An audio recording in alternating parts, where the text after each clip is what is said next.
كيف أمورك؟ تمام الحمد لله. كيف وضع الناس هنا في الأحياء؟ الناس تعافى، بعدين كل من يكون يعني مستور ببيته، ما حد داري بحد، بالذات الآن الأسعار غالية وأنت داري. في ناس وقفوا دراستهم بنية على المواصلات، يعني قد الدنيا مغلقة، الناس ما يقدرش يشتغلوا، زادوا عدد المواصلات زادت أكثر، ونص الطريق واحد يمشيها ماشي. أكثر الناس مش قادرين يروحوا حتى للجامعات الحبيب كذا من سعر المواصلات الغالي. قدك عارف 1200 سرحة 1200 ركعة.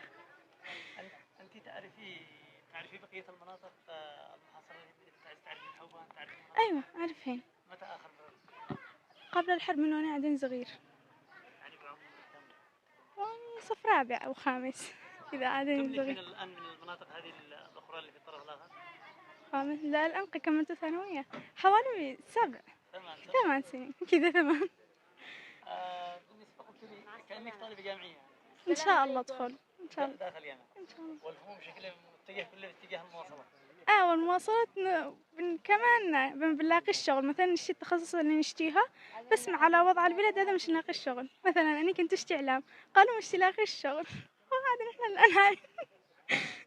وإيش قررتي تدخلي؟ يمكن أدب إنجليزي إن شاء الله، مدري، بس أنا أشتي إعلام. أتمنى لك التوفيق. إن شاء الله آمين. إيش تتمني لليمنيين، لأبناء تعز، لأبناء المحافظة اليمنية؟ ربنا إن شاء الله يعينهم، ومهما الإنسان حتى لو لاقى صعوبات ما حيقدر يجاهد، ما دام الله معنا إحنا بنجاهد مهما كان السبب. يعني الله بعونك. آمين. وأتمنى لك التوفيق. إن شاء الله. إعلام وإنجليزية وين؟ إن شاء الله. يلا شكرا. وليتمني لهم. كيف حالك؟